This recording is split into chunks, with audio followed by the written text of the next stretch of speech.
Constitution से बात start करूंगा अपनी स्पीच का। पेपर का पैरा नंबर 10 में वाज़ेह तौर पे लिखा गया है, where in the independence of judiciary shall be fully secure. जो इशू इस कोर्ट के साथ यहाँ पर हमने बॉडी में रखा है वो इशू बेसिकली कॉन्स्टिट्यूशनल इशू है। जज्बात अपनी जगह पे है, एकेडमिक हमेशा रहेगी, फॉरएवर रहेगी एकेडमिक। एकेडमिक के बगैर आपका मुल्क का निजाम रूल ऑफ लॉ मेंटेन हो ही नहीं सकता है। अब आते हैं जो प्रेम्बल पे बताया गया है कि इंडिपेंडेंस ऑफ जुडिशरी किस तरीके से फुली सिक्योर होगी। क्या ऐसे जज जिनकी जुडिशियल माइंड जो बेसिक इंग्रेडिएंट है किसी जज का, उसकी लिमिटेशन खत्म हो चुकी है, तो क्या वो जुडिशियल माइंड अप्लाई करने की एहलियत रखता है या नहीं रखता, मेरा सवाल है। क्योंकि इस जज का कंटेक्ट सिर्फ एक के साथ नहीं, कंटिन्यूसली कॉन्सिक्वेंशली मुगला के साथ ऐसा कुछ हो रहा है काफी अरसे से। तो पहला जो फिर सेकेंडली है बहुत important, there is a coordination relation between the advocates and the जजेस। ये सेकंड प्रिंसिपल है। This coordination relation should be on the base of mutual respect. ये पहला म्यूचुअल रिस्पेक्ट होना चाहिए, क्योंकि mutual respect, what does it mean mutual respect? Mutual respect between bar and bench. We are bar and bench is responsible to provide us the respect and dignity we have this dignity। यहाँ पर जो बात चल रही है आज इस meeting में हम देख आए एजेंडे को कि आईआईटी जो बुकला के साथ जो कुछ जज कर रहे हैं उसका इख्तिताम क्या है, होना चाहिए इसी तरीके से आगे चलना चाहिए। जज्बात अपनी जगह पे, हम रूल ऑफ लॉ के लोग हैं, हमें आइन और कानून को अपने हाथ में नहीं लेना चाहिए। मैं चाहूंगा कि तमाम जो एक्ट होगा वो अकॉर्डिंग टू द लॉ, जैसे सपोज करते हैं हमारे बार ने, कराची बार एसोसिएशन ने एक अच्छा एग्जाम करके रिलीज करवाया, ठीक है, लेकिन सेकंड रेमेडी हमारे पास कॉन्स्टिट्यूशन की 199 की abuse of process of law.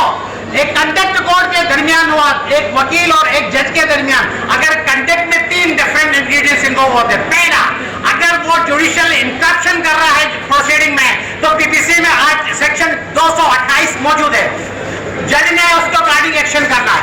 अगर कोर्ट महसूस करता है कि कंटेम्प्ट ऑफ कोर्ट हुई है, contempt of court act in Pakistan 2003 और 2004 और 1976 मौजूद है, कोर्ट को according to the law act करना है। अगर कंटेम्प्ट हुई है तो कंटेम्प्ट प्रोसीडिंग होनी चाहिए, उसमें बाकायदा नोटिस होते चाहिए। अगर इंटरप्शन ऑफ जुडिशियल प्रोसीडिंग हुई है उसके मुताबिक होना चाहिए।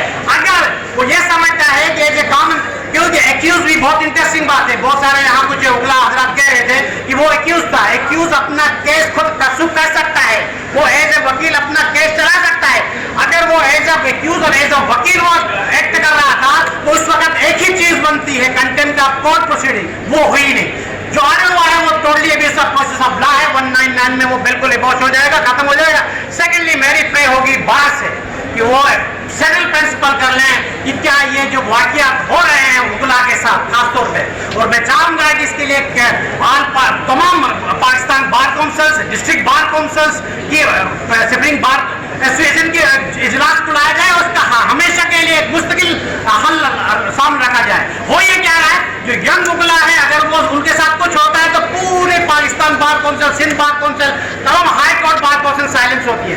लेकिन अगर एडवोकेट होता है, चाहे वो सीनियर हो या जूनियर हो, वही किताबें पढ़ते हैं सीनियर जूनियर साथ। लेकिन हो ये रहा है कि अगर कोई सीनियर एडवोकेट है वो हमारे लिए काबिल एहतराम है, लेकिन उसके साथ अगर कोई बिहेव होता है तो उसके साथ पूरे पाकिस्तान में बार का रिएक्शन टोटली डिफरेंट होता है। ये डिस्क्रिमिनेशन खत्म होना चाहिए। आर्टिकल 25 जो हमारे दोस्त तकरीर करके बता रहे थे, 25 सबके लिए इक्वल है, फेस पे जो खत्म होना चाहिए सब चीजें। और हम यहाँ पर इस बार से डिमांड करते हैं कि ऐसे इकदाम आइंदा के लिए नहीं और रेजोल्यूशन पास करें और कंटिन्यूसली एक कमेटी बनाए कि इसको फॉलो अप कीजिए। Thank you so much. Thank you Maqsood भाई। मैं रिक्वेस्ट करूँगा